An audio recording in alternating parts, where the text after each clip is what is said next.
નમસ્કાર વિદ્યાર્થી મિત્રો, તપોવન સાયન્સ એકેડમીમાં આપનું હાર્દિક સ્વાગત છે। આજે આપણે ચેપ્ટર 9 માં જૈવિક રક્ષણાત્મકતા ટોપિક વિશે અભ્યાસ કરીશું। જૈવિક રક્ષણાત્મકતા તો તમને એક્ઝામમાં એ રીતના પણ પ્રશ્ન પૂછાઈ શકે કે ટૂંક નોંધ લખો જૈવિક રક્ષણાત્મકતા, ક્યાં તો પછી તમને એ રીતના પણ પ્રશ્ન પૂછાઈ શકે આ જે જૈવિક રક્ષણાત્મકતા છે કે જેનું ઇંગ્લિશ થાય છે બાયોફોર્ટિફિકેશન, તો તમને એ રીતના પ્રશ્ન પૂછાઈ શકે બાયોફોર્ટિફિકેશન એટલે શું તે સમજાવો। એ રીતના પણ તમને 3 માર્ક્સમાં આ પ્રશ્ન જે છે તે પૂછાઈ શકે છે। તો સૌથી પહેલા આપણે સમજીએ કે બાયોફોર્ટિફિકેશન એટલે શું। તો જે સંવર્ધિત પાકોમાં એટલે કે સંકરણ કરેલી જે પાકો છે એટલે કે એને કયા પાક કહેવાય? સંવર્ધિત પાકો। એટલે કે સંવર્ધિત પાકોમાં વિપુલ પ્રમાણમાં વિટામિન, ખનિજ તત્વો તેમજ સ્વાસ્થ્યવર્ધક પ્રોટીનની હાજરી કે ઉમેરા દ્વારા લોક તંદુરસ્તીમાં સુધારો કરવાના અભિગમને બાયોફોર્ટિફિકેશન કહેવામાં આવે છે। કહેવાનો મતલબ એવો છે કે જે સંકર જાતનું નિર્માણ કરવામાં આવે છે તો એ સંકર જાત કે જેમાં વિટામિન, ખનિજ તત્વો અને વૃદ્ધિ માટે જરૂરી એવા પ્રોટીન કે જેનો ઉમેરો કરવામાં આવે, ક્યાં તો પછી એના જનીનને જે તે વનસ્પતિમાં દાખલ કરવામાં આવે છે। અને કયા કારણોસર દાખલ કરવામાં આવે તો લોકોની તંદુરસ્તીમાં સુધારો થાય, તો એવા હેતુથી આ જે સંવર્ધિત પાકો છે કે જેમાં વિટામિન, ખનિજ તત્વો અને સ્વાસ્થ્યવર્ધક જે પ્રોટીન છે તો એનું પ્રમાણ વનસ્પતિ સંવર્ધન પદ્ધતિ દ્વારા વધારવામાં આવે છે।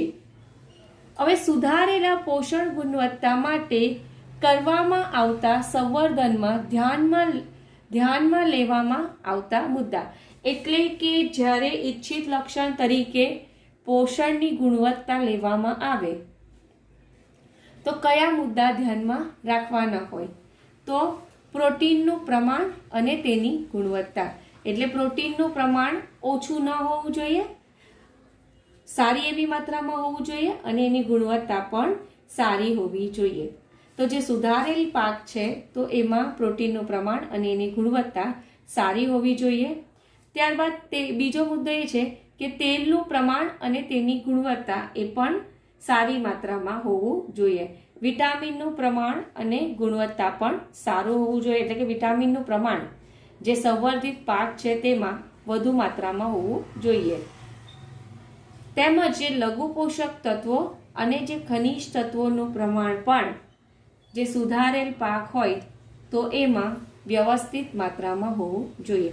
તો તમને આ જે પ્રશ્ન છે તે 2 માર્ક્સમાં પણ પૂછાઈ શકે કે દરેક પોઈન્ટ્સના 0.5 માર્ક્સ, બરાબર? આનો 0.5, આનો 0.5, તો એવી રીતે ઈચ એન્ડ એવરી પોઈન્ટ્સના તમને 0.5 માર્ક્સ મળે।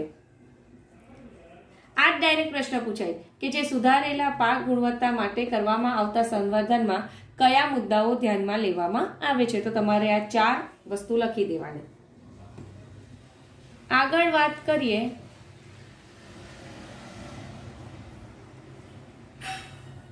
તો ઈસવીસન 2000 એટલે કે 2000ની સાલમાં મકાઈની સંકર જાત વિકસાવવામાં આવી। મકાઈની સંકર જાત જે વિકસાવવામાં આવી તો એમાં લાઇસિન અને ટ્રિપ્ટોફેન જેવા એમિનો એસિડનું પ્રમાણ જે હાલની મકાઈ છે તેના કરતાં પણ ડબલ જોવા મળ્યું। ડબલ એટલે કે બમણું જોવા મળ્યું।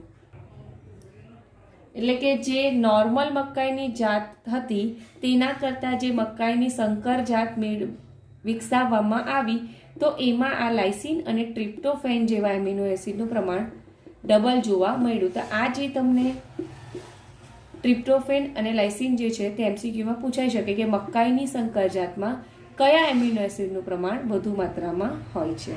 ત્યારબાદ અન્ય વાત કરીએ તો ઘઉંની સંકર જાત તો કઈ? એટલાસ 66 કે જેમાં પ્રોટીનનું ઊંચું પ્રમાણ નોંધાયું હતું. અને આ જે ઘઉંની જે એટલાસ 66 જાત છે કે જેમાં પ્રોટીનનું ઊંચું પ્રમાણ જોવા મળેલું, તો એનો ઉપયોગ દાતા તરીકે કરવામાં આવતો. એટલે કે તેનો ઉપયોગ ઘઉંની સુધારેલ પાક મેળવવા દાતા તરીકે કરવામાં આવતો. એટલે કે આના જે જનીન છે, તો એ જનીનને જે તે પાકમાં સુધારો, ઘઉંની જે તે જાતમાં સુધારો કરવાનો હતો, તો એમાં એ દાખલ કરવામાં આવ્યું. એટલે કે એને શું કહેવાય? દાતા કે આના જનીનને અન્ય ઘઉંની જાતિમાં દાખલ કરવામાં આવે, અને દાખલ કરવામાં આવે જેથી કરીને એ ઘઉંની જાતિમાં પ્રોટીનનું ઊંચું પ્રમાણ જોવા મળે. હવે હાલમાં જે ઉપયોગમાં લેવાતી જે ચોખાની જાતો છે એમાં પણ સુધારો કરવામાં આવ્યો, જેથી કરીને એ પહેલા કરતાં 5 ગણું આયન ધરાવતી જોવા મળી.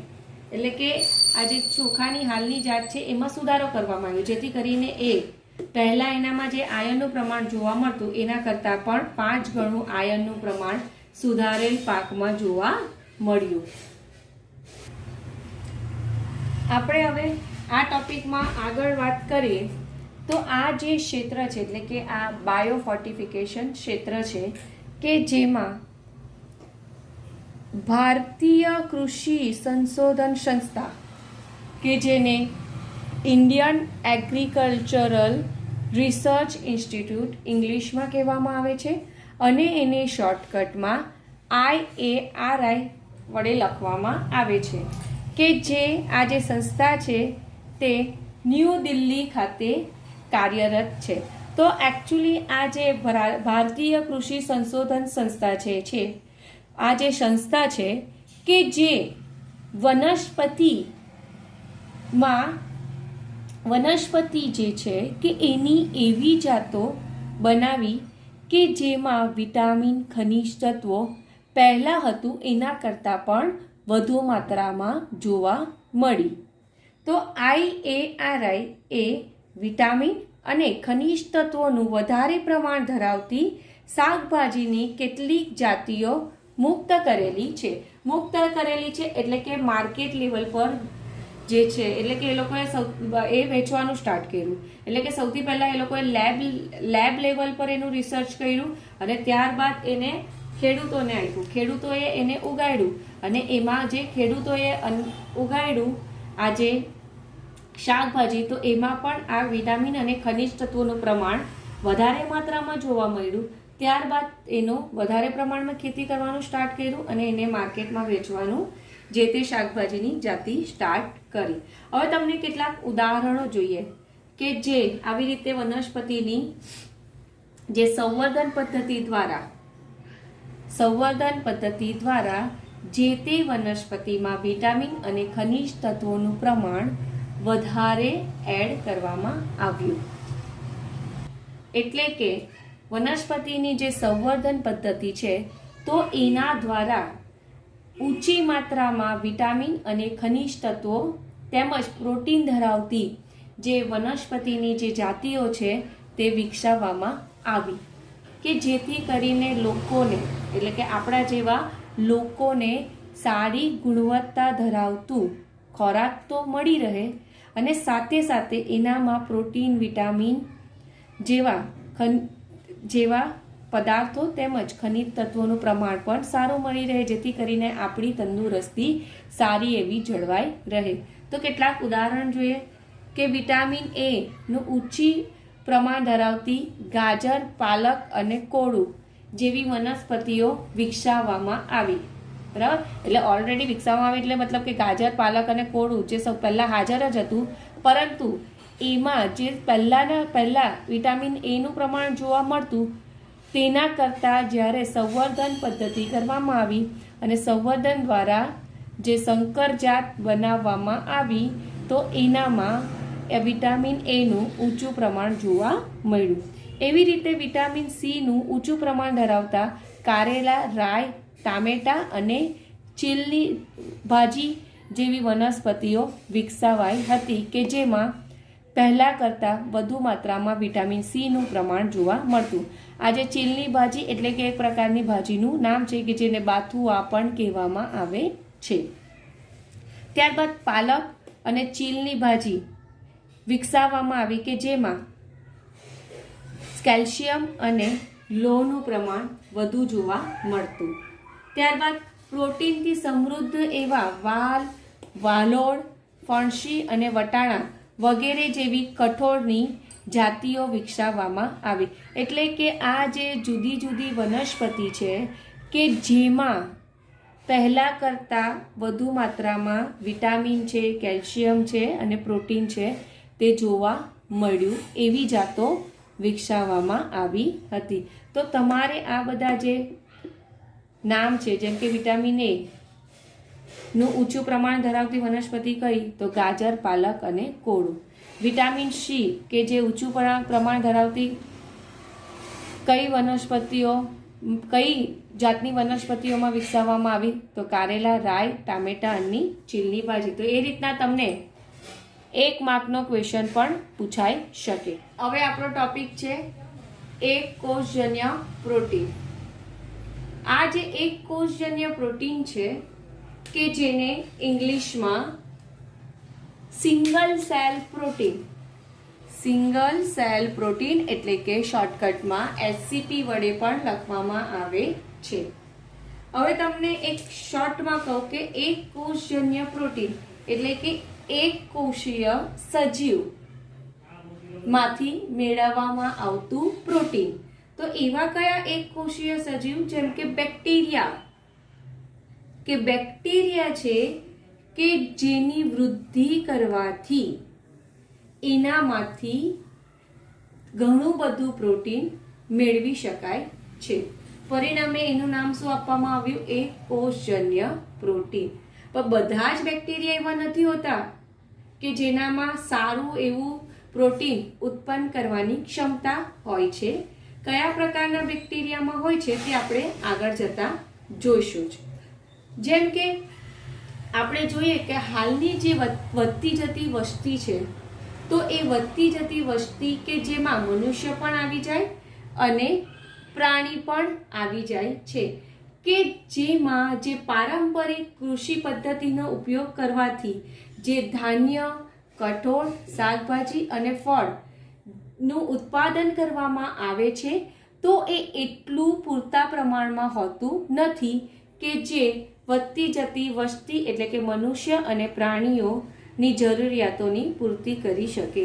હવે ધારો કે એવું પણ થાય કે ચલો ઘણા શાકાહારી જે છે તે માંસાહારમાં કન્વર્ટ થઈ જાય, છતાં પણ માનવ વસ્તી અને પ્રાણીઓની વસ્તી જે વધતી જાય છે કે જેના પરિણામે ધાન્ય પાકની માંગને પહોંચી વળાતું નથી. ભલે પછી શાકાહારી હોય તે માંસાહારીમાં કન્વર્ટ થાય. કારણ કે એનું રીઝન એ છે કે જો 1 કિલોગ્રામ પ્રાણીના માંસ સંવર્ધન માટે 3 થી 10 કેજી અનાજની આવશ્યકતા હોય છે. એટલે કે એવા પ્રાણીઓનો ઉછેર કરીએ તો બરાબર કે જે સારા એવા પ્રમાણમાં માંસ આપે તો એનામાં જો 1 કિલોગ્રામ જેટલો માંસ બને ને તો એ માંસ બનાવવા માટે એને 3 થી 10 કિલો જેટલા અનાજની જરૂર પડે છે. તમે વિચાર કરો કે 1 કિલોનું તો પ્રાણી હોતું નથી, બરાબર? તો એ ધારો કે 20 કિલોનું પ્રાણી હોય તો એને કેટલા બધા અનાજની જરૂર પડે. તો અલ્ટિમેટલી મનુષ્ય જો શાકાહારીમાંથી માંસાહારીમાં કન્વર્ટ થઈ જાય પણ પ્રાણી કોઈ દિવસ શાકાહારીમાંથી માંસાહારીમાં કન્વર્ટ થતું નથી.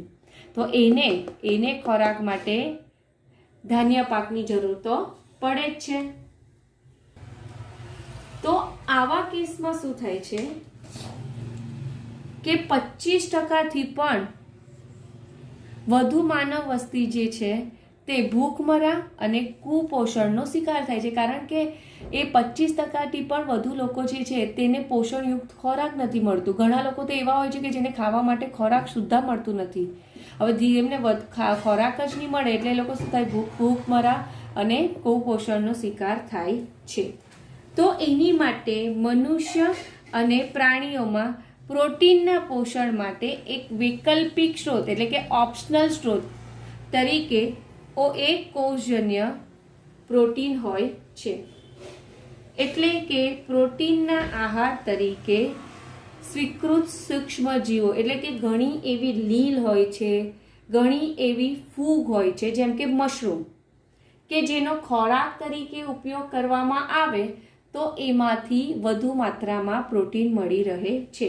જેમ કે સ્પાઇરુલિના જે લીલ છે, બરાબર, જે નીલહરિત લીલ છે, એક કોષી છે એટલે એને સૂક્ષ્મજીવમાં મૂકેલું છે કે જો એની રચના ઓબ્ઝર્વ કરવી હોય તો માઇક્રોસ્કોપની જરૂર પડે. તો આજે સ્પાઇરુલિના જેવી જે નીલહરિત લીલ છે તો એનો ઉછેર જ્યાં બટાટા બનાવવામાં આવતા એટલે કે બટાટાના પ્રોસેસિંગ પ્લાન્ટ કે બટાકા કે જેમાં સ્ટાર્ચનું પ્રમાણ વધુ માત્રામાં હોય છે તો એ જગ્યા પર એ સરળતાથી ઉગે છે.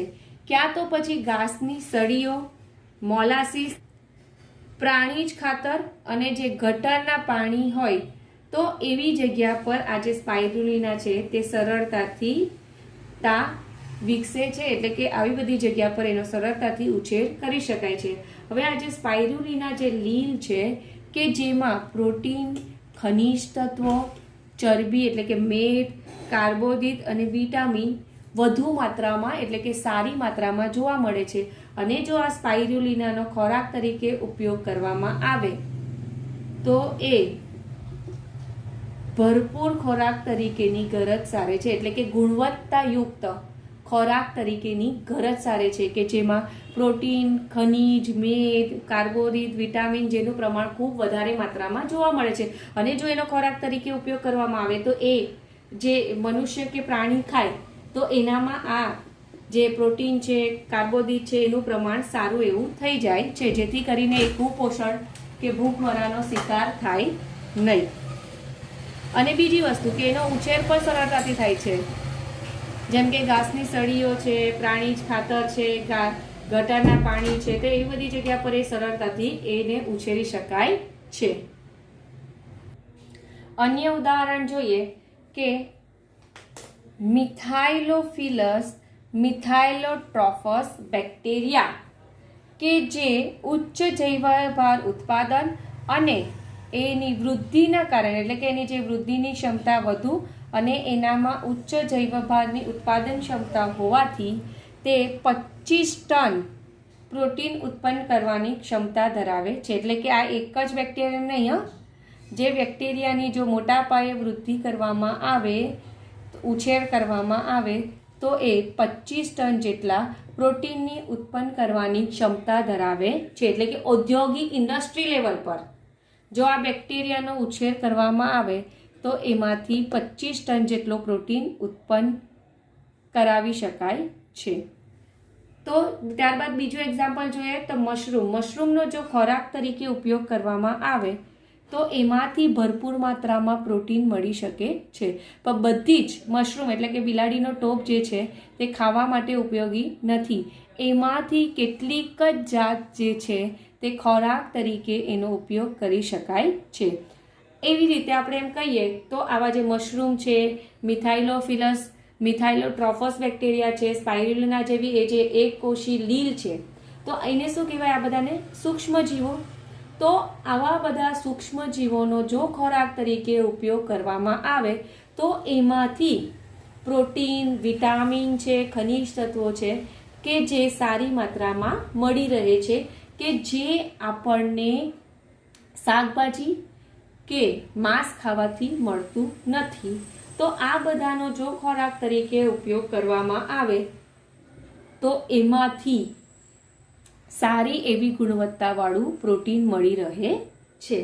અને બીજી વસ્તુ કે જો આવા એક કોષીય પ્રોટીનનું ઉત્પાદન કરવામાં આવે તો એ શું કરે છે? ઘણીવાર જે ઇન્ડસ્ટ્રીમાંથી જે હાઇડ્રોકાર્બનયુક્ત પ્રદૂષકોનું નિર્માણ થાય છે તો એ પ્રદૂષકોને એ દૂર કરે છે. એટલે કે જ્યાં ઇન્ડસ્ટ્રીઝ હોય તો ત્યાં આવા જે સૂક્ષ્મજીવોનો ઉછેર કરવામાં આવે તે શું કરે છે? આ પ્રદૂષકોનું શોષણ કરી લે છે, જેથી કરીને વાતાવરણમાં આ હાઇડ્રોકાર્બન જે છે તે એનું પ્રમાણ ઘટે છે.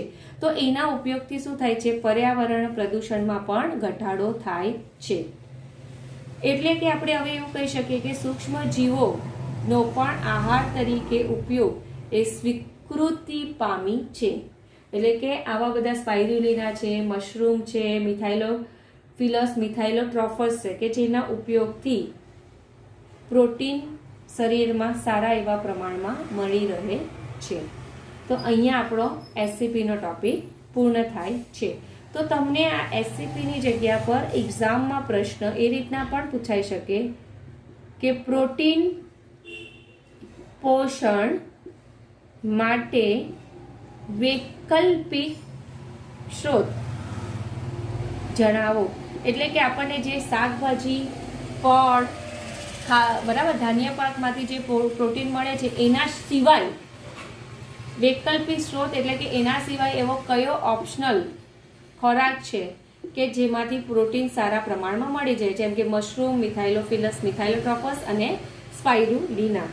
બરાબર. તો અહીંયા જ્યારે પણ તમને ક્વેશ્ચન આવી રીતે પૂછાય તો તમારે આન્સરમાં એસસીપી વિશે લખી દેવાનું. આ જે એસસીપી પ્રશ્ન છે કે જે 3 માર્ક્સમાં પૂછાઈ શકે.